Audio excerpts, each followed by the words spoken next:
हो तो 10-20 टीन घी लेकर के जला दो और हमें बताओ तुम्हें लाभ मिल जाए तो। कुछ नहीं होने वाला। बिना अंदर के तुमने पाप किया है, अंदर के चिंतन से। ध्यान दीजिए, अंदर आपने कामना की और शरीर से आपके पाप हुआ। अब अंदर से कैसे ठीक होगा? अंदर नाम जब ठीक करेगा। सांप बैठा है बिल के अंदर, ऊपर सैकड़ों लाठी जमा दो, उसको कोई फर्क पड़ेगा क्या? बिल के अंदर घुस के मारा जाए तब वो मरेगा। तो इस शरीर रूपी बिल के अंदर बैठा हुआ पाप है, उस पाप को मारने के लिए नाम जपना अत्यंत आवश्यक है।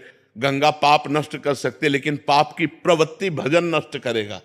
पाप किया, गंगा नहाया, फिर पाप किया, तो मतलब क्या रहा गंगा नहाने से? पाप की प्रवृत्ति का नाश होगा तो नाम जप से होगा, भजन से होगा। अगर भजन नहीं करोगे तो हर प्रश्न का उत्तर नाम जप है। अगर नाम जप नहीं करोगे तो समाधान हो ही नहीं सकता। ये आप करके देख लो, जंतुर बंधवा के देख लो, हवन करवा के देख लो, कलावा बंधवा के देख लो, कुछ नहीं होने वाला। राम राम राम, राधा राधा राधा, सब बात में। पर जी वो अच्छा लगता है कि दूसरे जैसे पंडित जी कर लें ठीक रहेगा, बट हमें कुछ ना करना पड़े।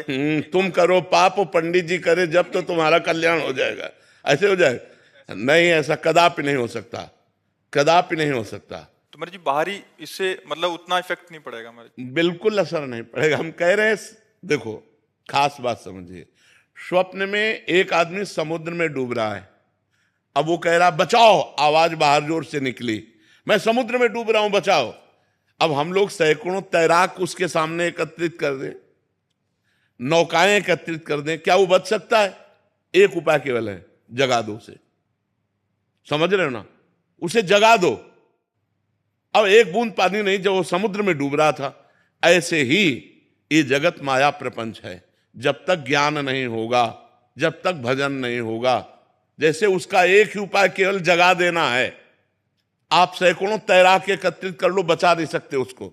नौका, जल जहाज नहीं बचा सकते। क्यों? वो स्वप्न में डूब रहा है।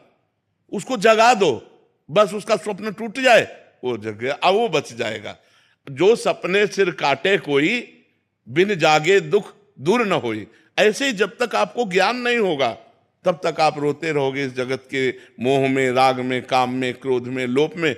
थोड़ा दान पुण्य किया, थोड़ा पाप नष्ट हुआ, फिर पाप किया, फिर इससे काम नहीं बने। काम बनेगा पाप की जड़ का नाश हो, और पाप की जड़ है पाप की प्रवृत्ति। उस प्रवृत्ति में जब तक ज्ञान नहीं जागृत होगा, तब तक बात नहीं बनेगी। इसलिए खूब नाम जप करना अत्यंत अनिवार्य है। मर्जी, और कैसे पता लगेगा कि हमारे पाप नष्ट हो रहे हैं और हो गए हैं?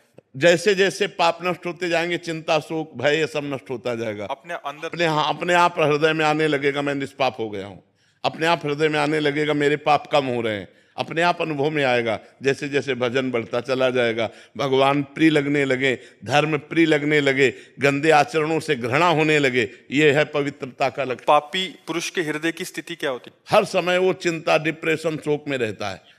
हाँ, निगेटिव, उसका हर चिंतन निगेटिव हो। यहां तक निगेटिव हो जाएगा कि उस करने की वो सोच लेगा। अब उसको कल्पों तक भटकना पड़ेगा। अरे मनुष्य जन्म मिला है समस्या का समाधान करने के लिए, ना कि समस्या बढ़ाने के लिए। क्या समस्या बढ़ाना है, ना कि समस्या मिटाना है। लोग समझते नहीं है, सोचते हैं आप कर लेंगे तो हम समस्याओं का निदान कर लिया, और घोर समस्या में फंस गए। समस्या का निदान करने का उपाय मनुष्य शरीर था, उसको खो दिया। अब तो सवाल नहीं उठता। 83,99,999 योनियों में एक भी योनि ऐसी नहीं है जिसमें आप भजन करके भगवान को प्राप्त कर लें। 84 लाख योनि की पूर्ति ये मनुष्य शरीर से होती है। इसी मनुष्य शरीर से भजन करके हम अपना कल्याण कर सकते हैं। समस्त समस्याओं का निदान भजन है। अगर